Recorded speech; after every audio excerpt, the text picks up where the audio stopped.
Hey friends, welcome back to my YouTube channel. कैसे हैं आप सभी। तो फ्रेंड्स, जैसा कि आपको पता है कि ट्राइबल डिपार्टमेंट की काउंसलिंग स्टार्ट हो चुकी है और जितने भी सिलेक्टेड कैंडिडेट्स हैं उनका डॉक्यूमेंट वेरिफिकेशन होना है। डॉक्यूमेंट वेरिफिकेशन की जो डेट है वो 12 अगस्त से लेकर के 14 अगस्त तक की है। लेकिन इसी बीच आप लोगों के लिए एक बहुत बड़ी अपडेट है, क्योंकि ट्राइबल डिपार्टमेंट ने अपनी जो निर्देशिका जारी की थी उसमें संशोधन कर दिया है। और निर्देशिका में संशोधन होने से भर्ती नियमों में क्या बदलाव होगा, किस किस को नुकसान होगा और अतिथि शिक्षकों के लिए क्या बदलाव है, इन सब के बारे में ही हम इस वीडियो में चर्चा करेंगे। तो चलते हैं वीडियो में आगे की तरफ। सी मध्य प्रदेश कर्मचारी चयन मंडल भोपाल द्वारा उच्च माध्यमिक शिक्षक के लिए जो पात्रता परीक्षा 2023 आयोजित की गई थी उसके लिए नियम पुस्तिका बनाई गई थी। अगर हम इस नियम पुस्तिका को ध्यान से पढ़ेंगे तो इसमें आगे एक बिंदु दिया हुआ है। उस बिंदु के बारे में ज़रा हम आगे चर्चा करते हैं। इस बिंदु को जरा हम ध्यान से समझने की कोशिश करते हैं, जिसमें लिखा हुआ है कि शिक्षक पात्रता परीक्षा में भाग लेने वाले आवेदक जो निर्धारित शैक्षणिक व्यावसायिक योग्यता अर्जित करने के अंतिम वर्ष में हैं, वे भी पात्रता परीक्षा में बैठने हेतु मान्य होंगे। शैक्षणिक योग्यता संबंधी अर्हता अर्जन की संदर्भ तिथि नियुक्ति के लिए विभाग द्वारा जारी किए जाने वाले शिक्षक चयन परीक्षा विज्ञापन की तिथि होगी, अर्थात उस तिथि को अभ्यर्थी द्वारा परीक्षा अंक सूची उपाधि धारित किया जाना अनिवार्य होगा। इसमें फ्रेंड्स साफ तौर पर ये बताया गया है कि जो भी कैंडिडेट्स अपनी किसी भी शैक्षणिक या व्यवसायिक योग्यता जो अर्जित कर रहे हैं, अगर उसके अंतिम वर्ष में हैं तो वो पात्रता परीक्षा में बैठ सकते हैं, उनको बैठने की अनुमति है। लेकिन उनकी जो शैक्षणिक योग्यता है वो तब कंप्लीट हो जानी चाहिए जब विभाग द्वारा चयन परीक्षा का जो है वो विज्ञापन जारी किया जाए, अर्थात उनकी उस डेट तक उनकी जो डिग्री है, जो अंक सूची है, वो उनके पास कंप्लीट होना चाहिए। इसमें आगे दिया हुआ है, किंतु ऐसे अभ्यर्थी जिनके पास शैक्षणिक योग्यता नहीं है अथवा जो निर्धारित शैक्षणिक व्यावसायिक योग्यता अर्जित करने के अंतिम वर्ष में अध्ययनरत नहीं हैं, उन्हें पात्रता परीक्षा में बैठने की अनुमति नहीं होगी। ऐसे अभ्यर्थी जो पात्रता परीक्षा में गलत जानकारी देकर सम्मिलित होंगे, उनकी अभ्यर्थता नियुक्ति हेतु अमान्य की जाएगी। अर्थात फ्रेंड्स, इसमें बोला गया है कि अगर कोई कैंडिडेट जो है वो अपनी शैक्षणिक या व्यावसायिक योग्यता के अंतिम वर्ष में अध्ययनरत नहीं है, फिर भी अगर वो बैठना चाहता है तो उसे पात्रता परीक्षा में बैठने की अनुमति नहीं है। अगर वो गलत जानकारी देकर बाई चांस सम्मिलित भी हो जाता है तो भी उसकी अभ्यर्थता जो है वो अमान्य कर दी जाएगी, मतलब कैंसिल कर दी जाएगी।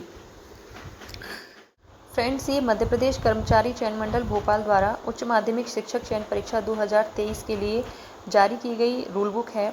इस रूल बुक में आप साफ तौर पर देख सकते हैं कि जो ऑनलाइन आवेदन पत्र भरने की प्रारंभिक तिथि थी वो 18 मई 2023 थी और ऑनलाइन आवेदन पत्र भरने की जो अंतिम तिथि थी वो 1 जून 2023 थी। इस रूल बुक में जब हम आगे की तरफ बढ़ते हैं तो इसका जो पेज नंबर 6 है उस पेज पर बिंदु क्रमांक 10.5 इसको ज़रा समझने की कोशिश करते हैं।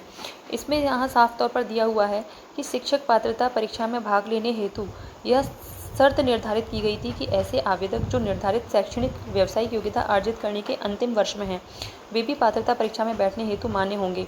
ऐसे अभ्यर्थियों को चयन परीक्षा उपरांत पात्र पाए जाने पर मेरिट क्रम में शैक्षणिक योग्यता संबंधी अर्हता अर्जन की संदर्भ तिथि विभाग में जिस दिनांक को दस्तावेज मांगे जाएंगे उस दिनांक को प्रस्तुत करने होंगे, अर्थात उस तिथि को अभ्यर्थी द्वारा परीक्षा अंक सूची उपाधि धारित किया जाना अनिवार्य होगा।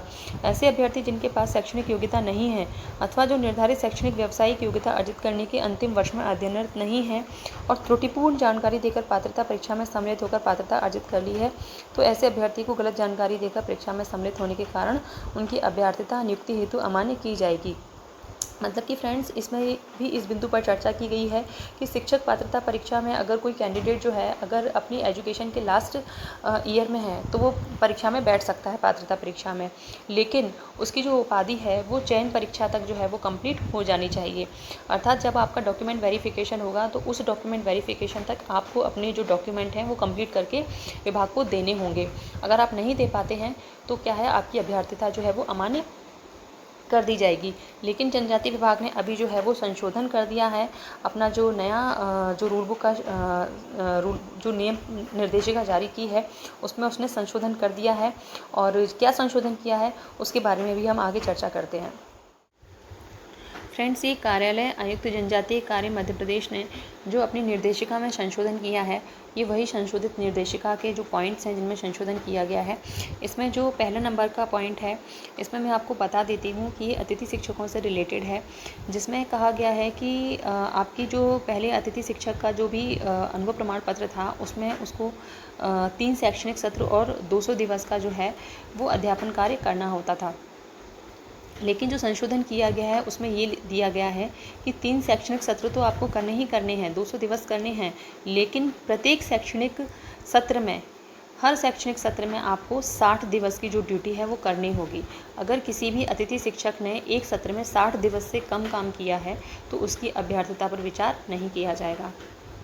इसके साथ ही जो दूसरे नंबर का पॉइंट है, उसमें ये दिया गया है साफ साफ तौर पर कि कोई भी कैंडिडेट जो पात्रता परीक्षा में बैठा था, उसमें ये दिया गया था पहले कि अगर वो किसी भी लास्ट ईयर में है तो पात्रता परीक्षा में बैठ सकता है, वो तो ठीक है। लेकिन अब इसमें जो संशोधन किया गया है वो ये कहा गया है कि अब उस डेट तक, यानी कि 27 जनवरी 2023 तक, जब आपकी पात्रता परीक्षा के फॉर्म भरे गए थे, उसकी जो अंतिम तिथि है, उस डेट तक जो है उस कैंडिडेट को पास में आपकी मार्कशीट या उपाधि जो है वो होनी चाहिए। आपका अब वेरिफिकेशन डेट तक आपकी मार्कशीट नहीं मांगी जाएगी। अब आपकी जो मार्कशीट मानी जाएगी वो कब तक, जब आपने ये पात्रता परीक्षा का फॉर्म भरा था, यानी कि 27 जनवरी 2023 तक। यहाँ तक आपकी उपाधि या जो अंक सूची है वो आपके पास में कंप्लीट होनी चाहिए। तो ये जो मेन संशोधन हुए थे वो मैंने आपके साथ में डिस्कस कर दिए फ्रेंड्स। अब देखना ये है कि इस जो संशोधन हुए हैं इससे कितने कितने लोग प्रभावित होते हैं, क्योंकि जाहिर सी बात है कि कई अतिथि शिक्षक ऐसे होंगे जिनका किसी शैक्षणिक सत्र में जो है वो अध्यापन कार्य जो है वो 60 दिवस से कम होगा, और कई सारे लोग ऐसे हैं जो पात्रता परीक्षा में बैठे थे तो उस वक्त वो लास्ट ईयर में थे, लेकिन उन्होंने पात्रता परीक्षा दी थी। लेकिन अब क्या है कि उनकी जो क्वालिफ़िकेशन है वो आपकी पात्रता परीक्षा में बैठने के वक्त तक कंप्लीट होना चाहिए। तो इससे क्या है कि आपकी जो मेरिट लिस्ट है या आपकी जो वेटिंग लिस्ट है, इसके ऊपर काफ़ी प्रभाव पड़ेगा। इससे बहुत सारे कैंडिडेट्स को नुकसान भी हो सकता है और कुछ कैंडिडेट्स को फ़ायदा भी हो सकता है। और